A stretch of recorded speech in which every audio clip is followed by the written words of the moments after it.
عظیم الشان فکر امام حسین کا انعقاد کیا گیا ہے۔ تلاوت کلام پاک سے پہلے آج کے اس کانفرنس میں تشریف لانے والے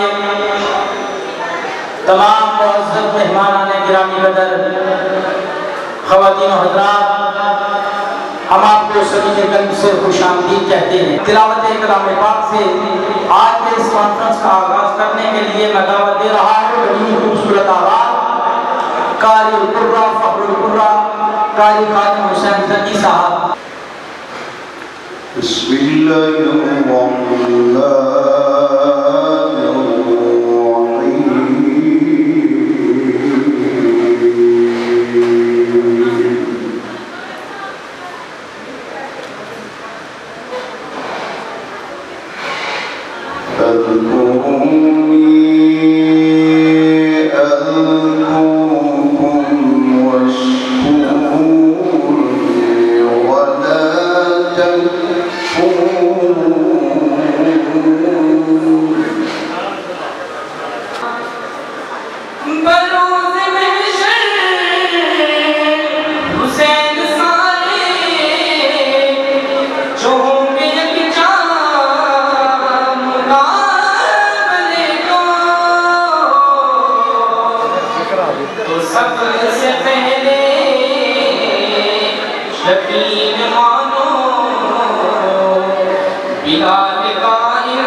اما بعد فاعوذ باللہ من الشیطان الرجیم بسم اللہ الرحمن الرحیم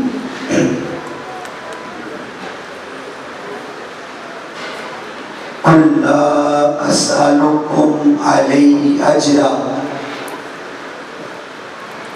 الا المودۃ فی القربى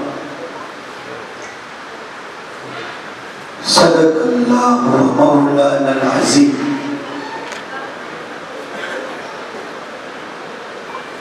میرے نہایت ہی معزز اور واجب الاحترام سرپرست اعلیٰ تحریک منہاج القرآن جناب محترم پیر سید سہیل شاہ گیلانی صاحب، ان کے ساتھ ساتھ پروفیسر سید امین علی شاہ قادری صاحب، صدر تحریک منہاج القرآن علامہ محمد رفیع قادری صاحب، ناظم تحریک منہاج القرآن محمد عفان بیگ صاحب،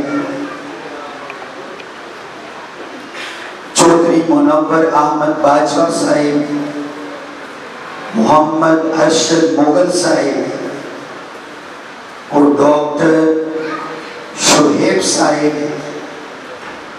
اور محترم محمد مجتبیٰ صاحب، اور ان کے ساتھ ساتھ تحریک منہاج القرآن گوجرا کے جملہ فورمز، بالخصوص منہاج القرآن یوتھ لیگ اور MSM کے نوجوان، جن کی ایفرٹ سے، کوشش سے، سٹرگل سے آج کی یہ فکر امام حسین کانفرنس انعقاد پذیر ہے۔ میری دعا ہے کہ اللہ کی ذات ہمارا یہاں پہ آنا اپنی بارگاہ اقدس میں قبول و منظور فرمائے، اور ہم سب کو نگاہ پنجتن پاک اور فیضان پنجتن پاک کی خصوصی نگاہ محبت اور نگاہ شفقت عطا فرمائے۔ تو اس سے قبل کہ میں اپنے موضوع کی طرف آؤں تو میرا گلا بھی تھوڑا سا ڈسٹرب ہے، اس پہ میں آپ سب سے معذرت خواہ بھی ہوں، کیونکہ پچھلے 3-4 دن سے مسلسل پروگرام چل رہے ہیں، تو کہیں پہ کوئی کمی کجی یا نقص رہ جائے تو اس کو آپ نے درگزر فرمانا ہے پرستن پاک کے ذریعے سے۔ باقی میں پوری کوشش کروں گا کہ انشاءاللہ تعالی میری طرف سے کسی قسم کی کوئی گنجائش باقی نہ رہے۔ تو موضوع کی طرف آنے سے قبل 2 چیزیں میں آپ کے گوشگزار کروں گا، تو اس سے پتہ چل جائے گا کہ آپ کا مزاج کس لیول پہ ایگزسٹ کر رہا ہے، آپ کیا سننا چاہ رہے ہیں۔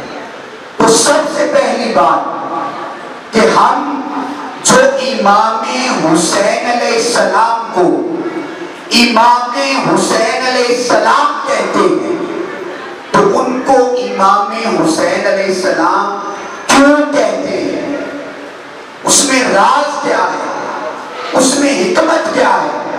کیا جو شخص فقط 5 وقت کی نماز باجماعت پڑھا دے اس کو امام کہتے ہیں یا کسی اور کو بھی امام کہتے ہیں؟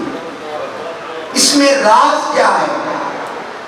تو جس طرح آپ سب احباب جانتے ہیں کہ جب ہمارے ہاں کوئی گھر یا بلڈنگ بنائی جاتی ہے تو اس گھر اور بلڈنگ کو بناتے ہوئے وہ مستری یا کاریگر یا مزدور سب سے پہلے دیوار بناتا ہے۔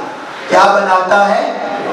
دیوار بناتا ہے۔ تو جب وہ دیوار بنا لیتا ہے تو اس دیوار کو چیک کرنے کے لیے اس کے پاس ایک آلہ ہوتا ہے، جو آلہ اس کو بتاتا ہے کہ دیوار سیدھی بنی یا ٹیڑھی بنی۔ تو اس آلے کو عربی زبان میں امام کہتے ہیں۔ کیا کہتے ہیں؟ امام کہتے ہیں۔ تو ایسا آلہ جو یہ فیصلہ کرے کہ دیوار سیدھی ہے یا ٹیڑھی ہے، اس آلے کو امام کہتے ہیں۔ تو امام حسین علیہ السلام کو امام حسین علیہ السلام اس لیے کہتے ہیں کہ آقا دو جہاں حضرت محمد مصطفیٰ صلی اللہ علیہ وآلہ وسلم نے کہا کہ اب قیامت تک کسی بھی مومن کا اگر ایمان چیک کیا جائے گا تو اس کا آلہ امام حسین علیہ السلام کی محبت ہوگی۔ جس کے من میں میرے حسین کی محبت ہوگی اس کا ایمان سیدھا ہوگا، اور جس کے من میں میرے حسین کی محبت نہیں ہوگی اس کا ایمان ٹیڑھا۔ اس لیے ہم امام حسین علیہ السلام کو امام حسین علیہ السلام کہتے ہیں۔ تو پھر اس کے بعد کسی نے بڑے پیارے انداز میں امام حسین علیہ السلام کے بارے میں اپنی عقیدت کا اظہار کرتے ہوئے فرمایا کہ یہ آنکھ میری ہے، یہ آنکھ میری ہے، مگر اس میں نام حسین کا ہے۔ یہ آنکھ میری ہے مگر اس میں نم حسین کا ہے۔ میرے ضمیر کی چھت پہ علم حسین کا ہے۔ میرے ضمیر کی چھت پہ علم حسین کا ہے۔ کوئی تو مفتی و واعظ کو، کوئی تو مفتی و واعظ کو یہ خبر کر دو، پڑھتے ہو تم نماز یہ بھی کرم میرے حسین کا ہے۔ پڑھتے ہو تم نماز یہ بھی کرم میرے حسین کا ہے۔ اور پھر ہم سب لوگ الحمدللہ تعالی اہل نسبت بیٹھے، اللہ والوں سے محبت کرنے والے بیٹھے ہیں، تو انہوں نے کہا کہ چاہے کسی پیر فقیر کلندر سے پوچھ، چاہے کسی پیر فقیر کلندر سے پوچھ، یہ دم درود میں سارا ہی دم حسین سے ہے، یہ دم درود میں سارا ہی دم حسین سے ہے۔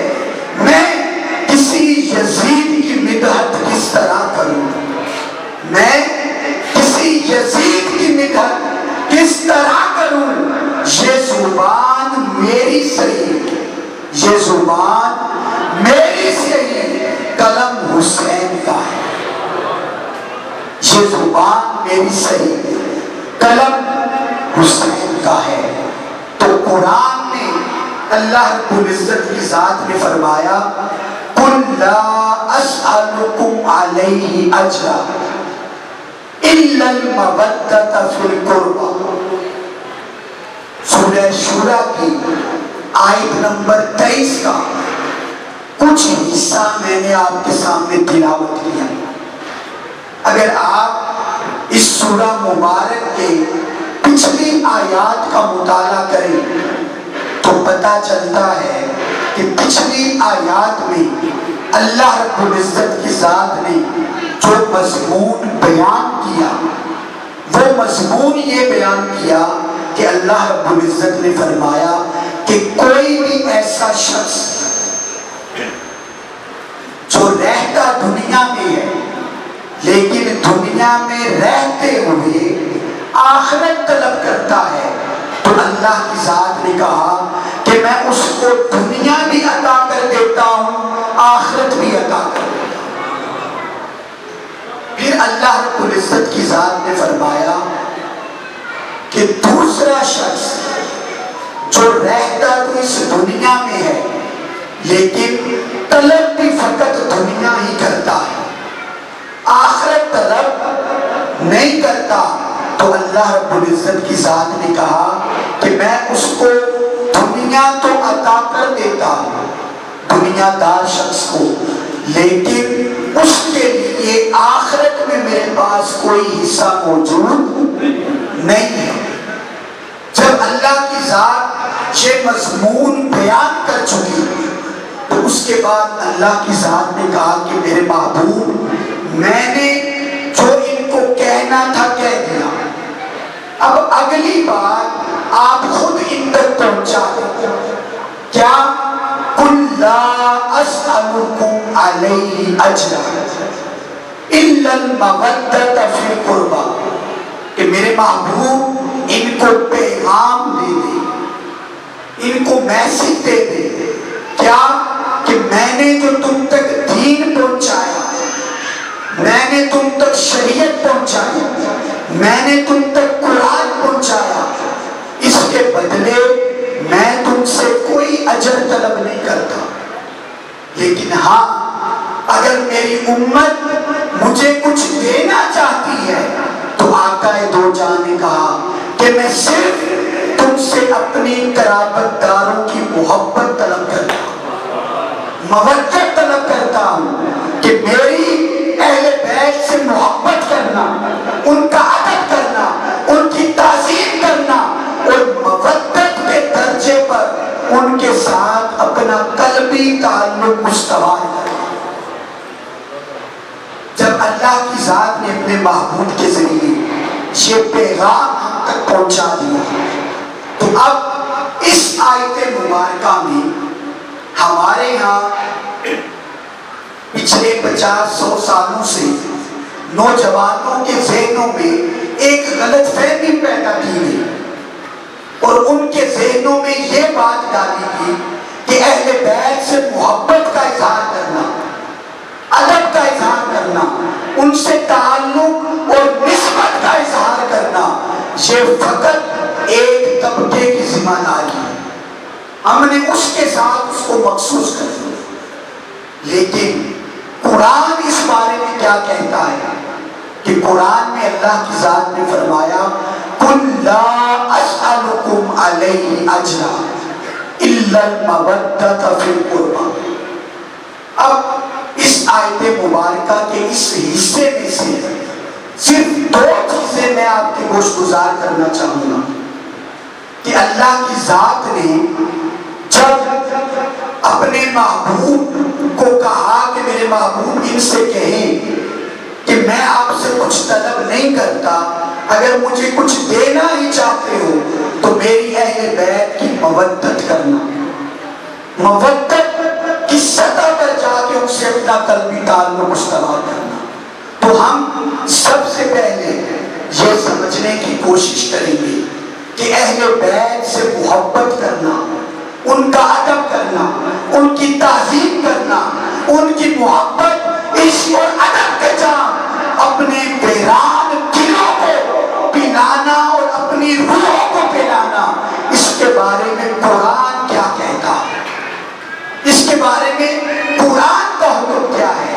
تو اس آیت مبارکہ میں اللہ کی ذات نے جب اہل بیت کی مودت کی بات کی تو اس کے لیے لفظ کل استعمال کیا۔ کیا کیا؟ لفظ کل کا استعمال کیا۔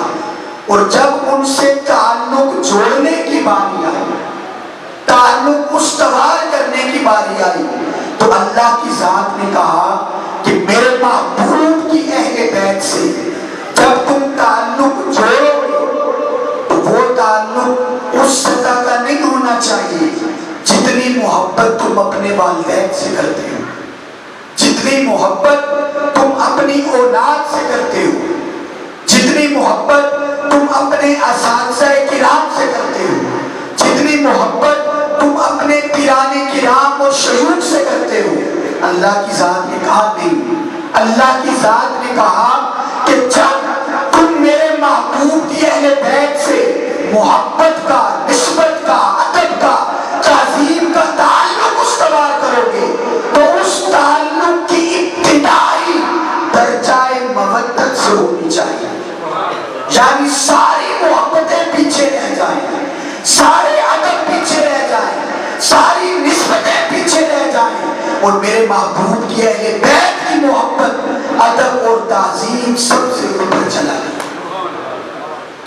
تو اب ہم اس راز کو سمجھنے کی کوشش کریں گے کہ اللہ کی ذات نے لفظ کل استعمال کیوں کیا اور لفظ مودت استعمال کیوں کیا۔ اگر الحمد سے لے کر والناس تک ہم قرآن کا مطالعہ کریں تو قرآن مجید کے اندر اللہ رب العزت کی ذات نے لفظ کل کے بغیر، لفظ کل کے بغیر کم و بیش 2000 کے قریب حکم صادر فرمائے، اتنے 2000 کے قریب حکم صادر فرمائے۔ اس میں میں صرف 2 یا 3 کی مثال دوں گا کہ اللہ رب العزت کی ذات نے قرآن مجید میں کم و بیش 9 سے زائد مرتبہ نماز قائم کرنے کا حکم فرمایا اور فرمایا وَأَقِیمُوا الصَّلَاةَ، لوگوں نماز قائم کرو، لیکن کسی بھی آیت میں نماز کا حکم دیتے ہوئے اللہ کی ذات نے پہلے لفظ کل استعمال نہیں فرمایا۔ اسی طرح الحمد سے لے کر والناس تک پورے کے پورے قرآن کے اندر اللہ رب العزت کی ذات نے کم و بیش 32 مرتبہ، کتنی مرتبہ؟ 32 مرتبہ زکوٰۃ دینے کا حکم صادر فرمایا اور کہا وَآتُوا الزَّکَاۃَ کہ لوگوں اپنے مال میں سے زکوٰۃ دیا کرو۔ لیکن جب زکوٰۃ کا حکم دیا تو اللہ کی ذات نے کسی بھی آیت میں زکوٰۃ کا حکم دینے سے پہلے لفظ کل کا استعمال نہیں کیا۔ اسی طرح آپ ایک سٹیپ آگے چلیں، اللہ کی ذات نے جب روزے رکھنے کا حکم دیا اور روزوں کو ہمارے اوپر فرض کیا تو اللہ کی ذات نے قرآن میں روزے کا حکم دیتے ہوئے کسی بھی مقام پر اس سے پہلے لفظ کل کا استعمال نہیں کیا۔ اسی طرح جب حج کا حکم دیا تو حج کا حکم دیتے ہوئے بھی پورے کے پورے قرآن کے اندر اللہ کی ذات نے حج کا حکم دینے سے پہلے لفظ کل کا استعمال نہیں کیا. پھر اسی طرح آگے چلے تو اللہ کی ذات نے قرآن کے اندر والدین کے ساتھ احسان کرنے کا حکم دیا. وَبِالْوَالِدَيْنِ احسان کہہ کے اللہ کی ذات نے کہا کہ اپنے والدین سے احسان کیا کرو.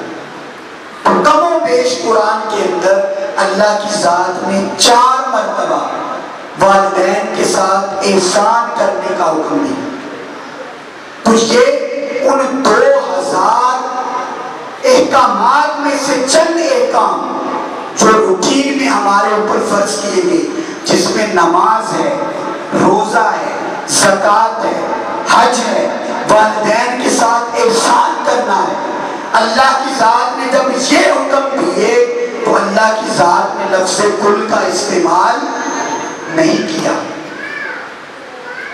تو میرے رب، جب تو نے اپنی توحید کا حکم دیا، جب تو نے اپنے محبوب کی اہل بیت سے مودت کرنے کا حکم دیا، تو تو نے قرآن میں لفظ کل استعمال فرمایا. تو میرے رب، تو نے جو احکامات لفظ کل کے بغیر ہم تک پہنچائے، جبرائیل علیہ السلام کے ذریعے مصطفیٰ تک پہنچائے، اور آقا دو جہاں حضرت محمد مصطفیٰ صلی اللہ علیہ وسلم نے ہم تک پہنچائے. تو میرے رب، ہم تو ان احکامات کو بھی مانتے ہیں، کسی کا انکار نہیں کرتے، لیکن جب توحید کی باری آئی، تیرے محبوب کی اہل بیت کی مودت کی باری آئی، تو تو نے پہلے لفظ کل استعمال کیا. تو اس میں حکمت کیا ہے؟ اس میں راز کیا ہے؟ تو اللہ رب العزت کی ذات نے فرمایا کہ اے انسان، تجھے تخلیق میں نے کیا، تجھے پیدا میں نے کیا، تجھے زندگی کی نعمت میں نے تجھے عطا کی، تو تجھے مجھ سے زیادہ بہتر کوئی نہیں جانتا. میں نے نماز فرض کی، روزہ فرض کیا، زکوٰۃ فرض کی، حج فرض کیا، والدین پر احسان کرنا فرض کیا. تم میں سے کتنے لوگ ہیں جو 5 وقت کی نماز باقاعدگی سے پڑھتے ہیں؟ تم میں سے کتنے لوگ ہیں جو اپنے مال میں سے زکوٰۃ دیتے ہیں؟ تم میں سے کتنے لوگ ہیں جو فرض روزے رکھتے ہیں؟ تم میں سے کتنے لوگ ہیں استعداد رکھتے ہوئے بھی حج کرتے ہیں؟ تم میں سے کتنے لوگ ہیں جو اپنے والدین کی خدمت اور ان کے ادب کا حق ادا کرتے ہیں؟ تو اللہ کی ذات نے کہا کہ تمہیں یہ تو معلوم ہے کہ اگر ہم نماز نہیں پڑھیں گے، روزہ نہیں رکھیں گے، زکوٰۃ نہیں دیں گے، حج نہیں کریں گے، والدین کی خدمت نہیں کریں گے، تو یہ نہ کرنے سے ہم دائرۂ اسلام سے خارج نہیں ہوتے. اگر کوئی شخص پوری زندگی بھی نماز نہ پڑھے تو ہم اس کو کافر تو نہیں نہ کہہ سکتے، مشرک تو نہیں نہ کہہ سکتے. اگر وہ یہ کہتا ہو کہ نماز پڑھنی چاہیے، روزہ رکھنا چاہیے، زکوٰۃ دینی چاہیے، حج کرنا چاہیے، یہ ساری چیزیں تو وہ مانتا ہے، لیکن اگر وہ پوری زندگی یہ کرے نا تو ہم یہ نہیں کہہ سکتے کہ وہ شخص مسلمان نہیں ہے. کیوں؟ کیونکہ وہ نہ کرنے سے گناہ گار تو ٹھہرے گا لیکن دائرۂ اسلام سے خارج نہیں ہوگا.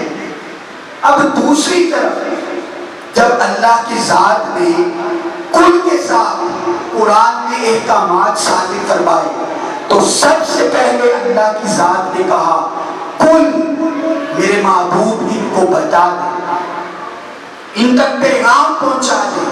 کیا؟ هو اللہ احد، کہ وہ اللہ ایک ہے. تو میرے رب، ہم تجھے ایک تو مانتے ہیں، اور تو کہتا ہے کہ فقط مجھے ایک ماننے سے تمہارا ایمان مکمل نہیں ہوتا.